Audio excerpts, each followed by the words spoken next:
This is going to be a Power Herald World vs. World roaming commentary. I feel like this build is very good now because the Sword 2 got buffed, and the Willbender, which is probably one of the most powerful builds right now. Power Herald has a good matchup against Willbender, and so that means that you're going to be having great matchups some of the time. Obviously, a lot of condition builds or a lot of CC is a counter to you, and you're not great when outnumbered, unlike the Willbender, which is great when outnumbered because it can just stability and just run away. But the Power Herald can still do that, but it's a lot more tricky, and it's one of the harder to play classes. So we're going to be showing here a series of situations that get progressively more difficult or more telling in terms of skill as they go on. So this is going to be the first situation, which is in my opinion, the least skill showing situation. And the reason I'm going to do this is because a lot of the times the most cinematic situations are not really that skillful, and the point of this video is not to show me being skillful, it's to show you what is actually difficult and how to play in those difficult situations. And sometimes a montage clip doesn't necessarily mean much because it's against bad players, it's against a very good matchup, or it just doesn't really mean anything because you killed them in 2 seconds. So as you can see here, we almost one-shot the thief. I go inside because I'm in an outnumbered situation. I don't care. I'm playing a little bit unfairly, but if they're going to 2v1 me, I don't care as well. I'm going to play unfairly. So using the terrain and using your advantages is what everyone else is going to do, so you should do that yourself as well.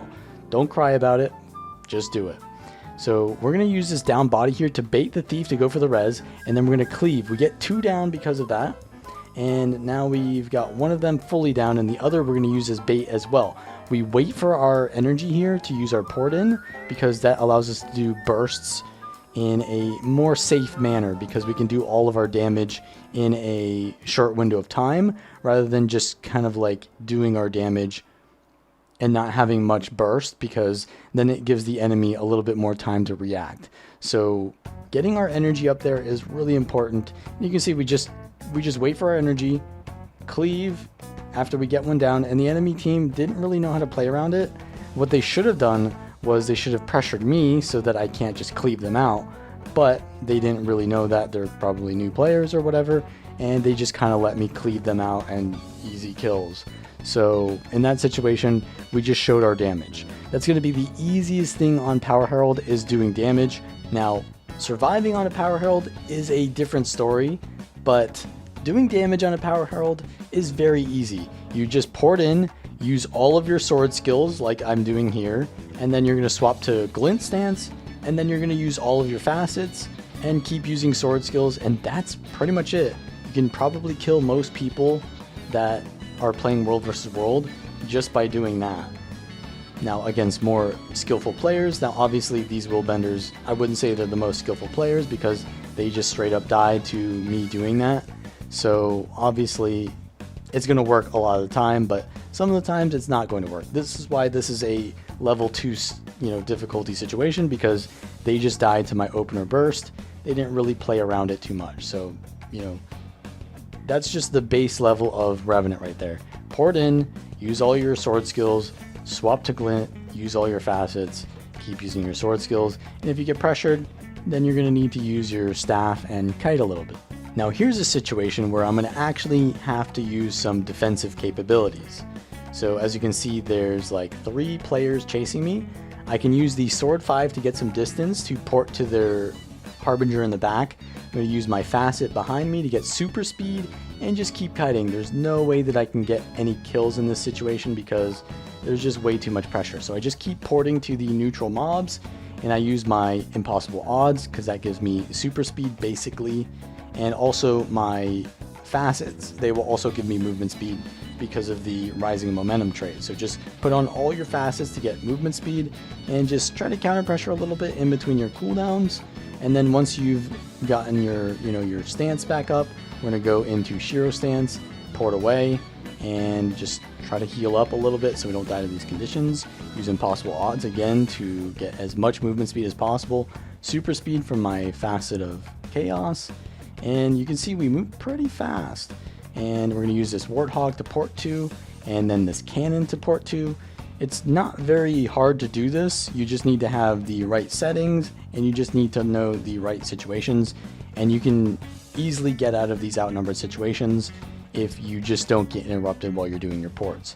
Now obviously surviving is very important, but if you just play safely and don't go for counter pressure while you're kiting, then you're never going to get kills. You're just going to survive and wait for your team to arrive.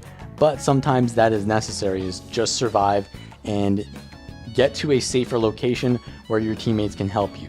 So that's kind of what I'm going to do in this clip here, where I'm in a 1v3. There's a Willbender on me, and there's I don't remember what else is there, but we're just kiting using terrain here. I've got my heal skill on cooldown, so I don't really need to go in. I am going to port here though, because I got my Shiro stance ready, and we get the down on the Willbender, but I'm getting constantly pressured from range, and differently to the first clip where you saw that they were just going for the res and dying, now they're counter pressuring me, and so I can't really go for the cleave there. And this build is using Relic of Zakiros, so the more damage I do, the more healing I get. So I really get a lot of value from when enemies just stack up and tank all of my damage. But we're not going to be able to do that here, and they're going to be able to res because some of them counter pressure, some of them res, and that is like the nightmare situation. So we just go underwater here, we keep using the impossible odds to get some movement speed, and we're going to use this terrain here. Really important to use terrain because it gives you time in between your cooldowns. We are very cooldown reliant on this build. We use our facets here, we're going to use the sword 3, and then use my heal skill, which converts all the damage that I take into healing while I'm standing in the symbol. So we get them down because we're able to play so aggressively because of that, and we get CC'd here. We can't go for the cleave obviously because we're getting counter pressured, but I'm going to keep going for it anyways because I've got the CC from my staff 5. I can put the facet down there on the body, but they get revived because they're a guardian. They can self-res a little bit. I go for the sword 3, and the Willbender is very low, and I actually get an ally coming in, so I'm going to be emboldened here because I know that there's a lot less pressure on me, and I know that the enemies are already pretty pressured. So I survived long enough for my allies to arrive, and that means that the enemies who were playing so aggressively basically had no cooldowns because they were using them all aggressively to get me killed, and that allowed my ally to come in and finish them off with me. And it just shows you how kiting and waiting for the right situation is always going to be better than playing overly aggressively and allowing the enemy who has the advantage to basically just run you down. You got to always keep waiting for that better situation. Now here's a level 5, so the last one was level 4, difficulty. This is a 1v1 against a Fresh Air Catalyst. And so a 1v1 is generally going to be a little bit more difficult than just doing your burst rotation on someone who doesn't dodge or just running away, because it's a back and forth and understanding matchup. So against this matchup, I want to think, okay, I want to do my burst combo, but then I also want to survive their burst. So their burst is generally going to be in fire attunement as a Fresh Air Ellie. It could be in air on other Ellie builds, but generally it's in fire as any kind of Ellie build. So you always want to save your glint heal, which converts that damage into healing when they're in fire. So that's what we're going to do. We're going to do our burst rotation, and then we're going to play around their burst. So I'm going to start out by using my port, F2, into my sword abilities. They use arcane shield, so they're just blocking. So I am not in a good situation, but I can still use my heal to basically block their burst damage, which allows me to stay on top of them without being too pressured. Now I'm back where I started, so I bursted them. They use their cooldowns to avoid my burst. Then I use my cooldowns to avoid their burst. Now it's my turn to burst again because I'm back into Shiro stance. But I want to make sure, because it's very dangerous playing around a Ellie with the ability to use their Gale ability, which is a 3-second knockdown. If I use my port in with 50 energy, I'm below the threshold for using the stun break, right? So what I want to do is I just want to back off, pool energy so that I can use the port and I can use the stun break just in case.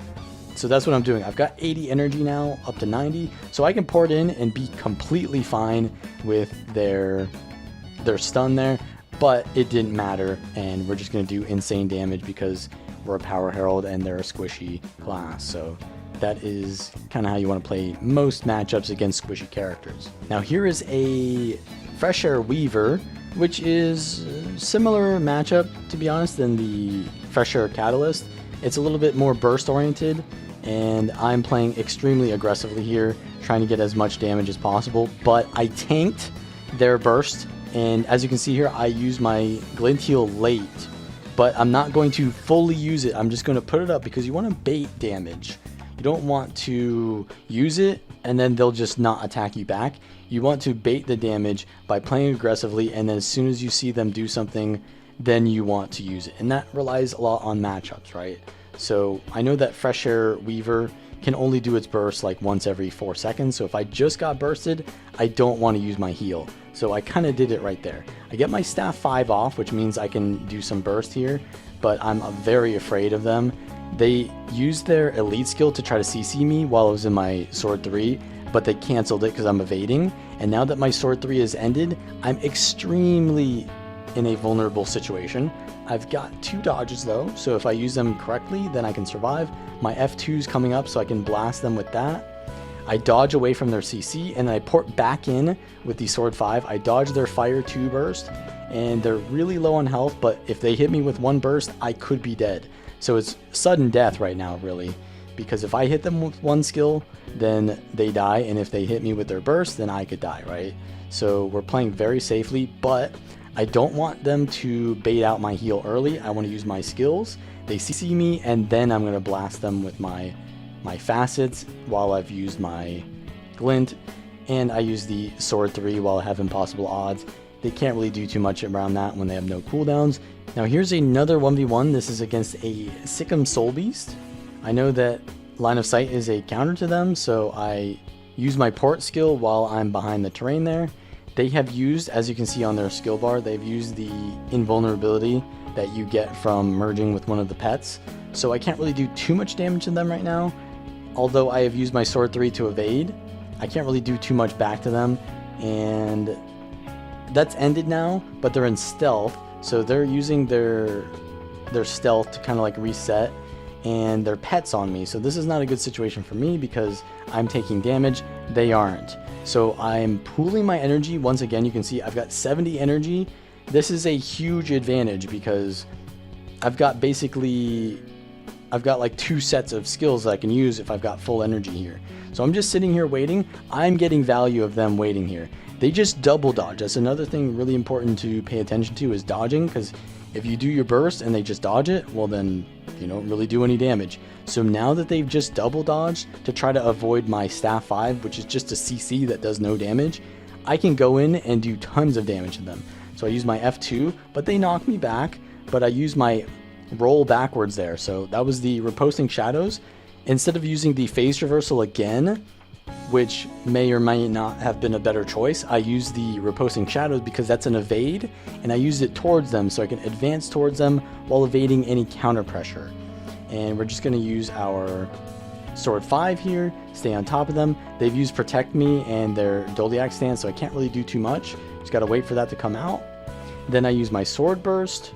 They knock me back, but I know that they have basically no cooldowns at this point. They go for a stealth combo, so I really want to finish them off, but they know that they're pretty much out of cooldowns, and so do I. So I'm just staying on top of them. Sword 5 once again, put the facet of elements on top of myself so they can't counter pressure me, and just finish them off with the F2 and Shiro stance and just spamming the sword skills. So yeah, understanding those matchups and when the enemy is vulnerable and when you want to play aggressively is super important. Now this is a level 9 difficulty in my opinion. Willbenders are one of the hardest matchups for most classes, although I think for Power Herald it's a pretty decent matchup for me because the sword 3 is just not really blockable and you can't really run away from it because it stays on top of you. Although a good Willbender will know that they can just dodge during your sword 3 like they just did. They use their F2 to evade. I just tanked an F1, which is not good, so I'm sort of playing safe here. I poured in. The phase reversal is actually really good in this matchup because it gives you unblockable, so the Guardian Aegis doesn't really have too much of an effect on me. And I'm going to use my heal skill before they do their burst. They know how to play around this because they stopped attacking and then they immediately engaged on me after my heal ran out. So they understand the matchup, and yeah, it's a lot different fighting someone who understands how Revenant works versus two people who don't understand how Revenant works. So obviously a lot more difficult. They're also running this utility that dazes, so I wasn't too sure on exactly what kind of build they're running because no one really runs that utility anyways. But I'm going to pour it on top of them, use my sword 2. My heal is ready, and I'm going to try to bait out their damage. I can use it in the symbol so I can guarantee the heal a little bit, but I get dazed again and there's blind. My sword 3 is not in range, so I have to pour it in, but they use their elite skill to invulnerability during my sword 3. So once again, playing around my cooldowns. I myself don't really have too many cooldowns here because I'm in my staff, low on facets, and so I really don't want to engage on them right now, and so it's a bad idea for me to be running towards them. But you do need to show that you're an alpha still, so they don't know that you have no cooldowns. You have to kind of pretend that you do in some way. So I'm going to use my sword 5. I want to pour it on top of them and just auto attack maybe. Maybe not the best idea. My heal is there, and they once again play around it by porting out once I use it and then porting back in. So I'm not in a good spot. I need to knock them back here, which is nice. I use the double CC, but they have a stun break for that. And so I wasted a lot of energy doing pretty much nothing. But my sword 3 lands, and they've used their cooldowns to play around most of my stuff. So we're still going to get the kill. Now, this was not a designated 1v1. And so when I see someone trying to get the res, I want to get the kill.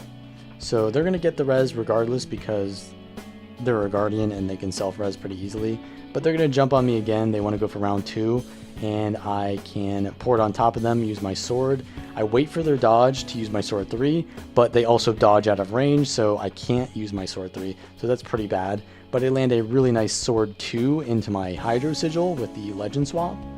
And I'm going to use my staff 5 to get away. I CC them, and I get a nice facet of strength on them, and I can just pour it on them and use sword 3 to finish them off again. So that is going to be the last 1v1 that we show, because next is going to be the highest difficulty. So 1v1s and situations that you can basically control are always going to be relatively handleable if you have decent mechanics. But the hardest situation that you can be in as a Power Herald is going against a group that is way larger than yours. So here we have a kind of like a small scale roaming squad of 12 players versus seemingly a 20-ish man Zerg. And what we're going to try to do here is we cannot fight them when they're all stacked together, because they can all just heal each other and they'll just be doing tons of damage, right? So we cannot really do anything while they're just stacked up on the gate like this. What we need to do is we need to split them up by either jumping their back line if they split up, or when they go inside through the gate, then we can try to split them up by hitting the people who go in late. So that just kind of depends on the enemy not being too organized, but this is really your only option until Minstrels gets nerfed, of course. So we're going to, yeah, so here I'm saying hit the tail when they come in, basically what I've just said, and that's exactly what we're going to do here. So we see that there's a Willbender off in the distance. They get down by one of our teammates by some kind of burst combo, so I need to go in and cleave that.